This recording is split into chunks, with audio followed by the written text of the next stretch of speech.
Hello, and a massive hello to everybody. How we all doing? Rocking and rolling in free world. Here we go. 50 pips, rocking and rolling here.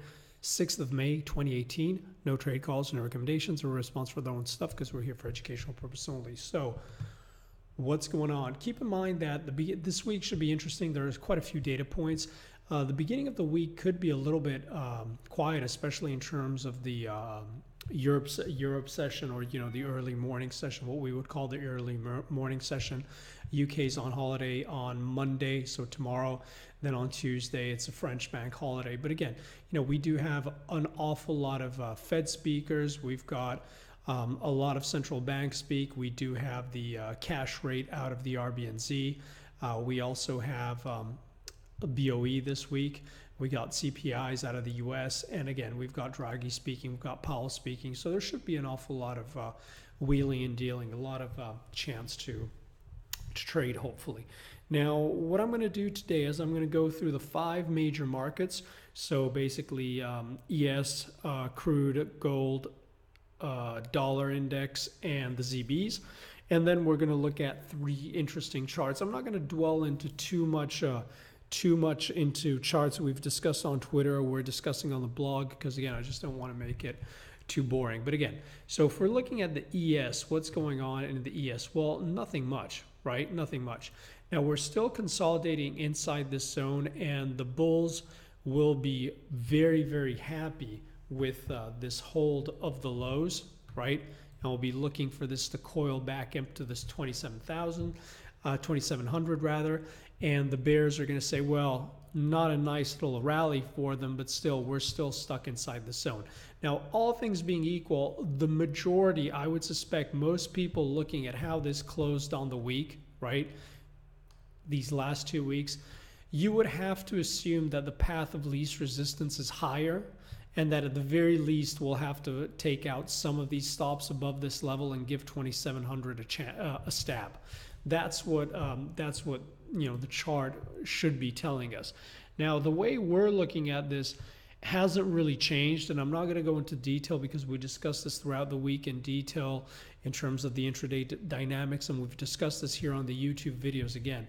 As long as we're stuck inside this 150 DMA to the upside, and as long as we're stuck, and to the 200 to the downside, we call this velocity of move inside range. So anything can happen inside this zone, and it could be extremely violent, it could be extremely boring, but unless we get sustained move below 2600s or sustained move above the 2700s, it's a lot of chop, it's a lot of noise. Now, on any traction below the 2600, we still think 2450s. It's a big move coming to the downside.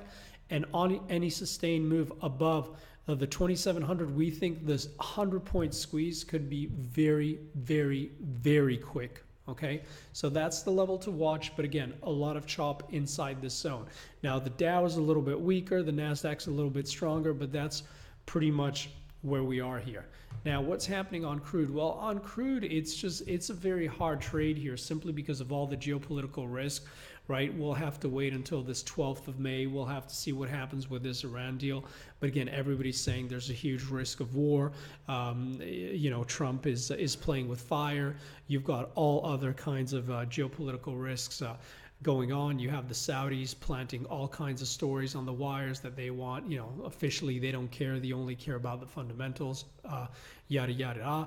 But they're planting all these stories saying they want this up in the 80s, 85s, etc., etc. So it's just a little bit of a mess.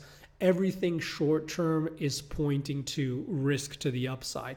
The real question is, what upside hasn't been priced in already? So basically, anybody who believes what's going to happen, anybody who wants to speculate to the upside for, the Saudis wanting this in the 80s, geopolitical risks, Iran, people dropping bombs, God knows what, pretty much everybody should, or the vast majority of people playing for that should already be long, right? You might get a little bit of short-term buyers above the 70 or more squeezes, but the vast majority of the people who want to be long are already long. So here, unless all these things deliver, there's a clear risk to the downside. But of course, it's a painful game to try and short every kind of squeeze, just thinking that this is all BS and it's going to roll. Chances are it's going to stay very choppy, and chances are, unless we get to this 12th of May and past this 12th of May, the risk is still going to be of nervousness to potential upside. So we'd be very, very careful. We think on a squeeze above 70, 75 is the next level to keep an eye out for. Unless something dramatic happens, we still suspect this zone to cap. And if this just kind of whizzles away with, no real big deal, everything kind of just dies down, then we think at the very least you're looking at 62s, but possibly 55s again. But it's a tricky one, that's just the way crude goes, right? Now, gold, what's happening on gold? So GC.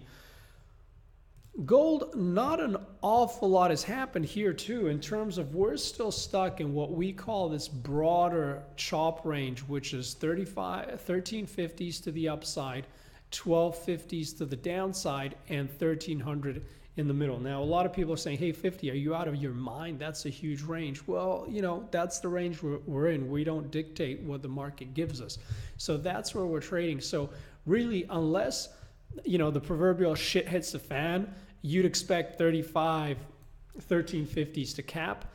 And unless, everything's rosy and something really silly happens on the equities melting up like crazy, you'd still expect these 1250s to hold. So right here, we consider price being fairly neutral here, with basically everybody who's got a beautiful outlook, a rosy outlook for the future, is just dying to sell any bounce here because they think, 1250s coming quick. And anybody who thinks, things we're going to get through turbulent waters, things aren't so rosy, is going to be looking to buy any kind of dip for a rip and break out of those 1350s. Bottom line is still that we're kind of stuck here, right? And there's very little edge. I think an interesting trade, and again, we discussed this in detail in the weeklies. It's a long discussion, but if you must have something on, I don't mind having long gold, short crude on the books for a number of reasons.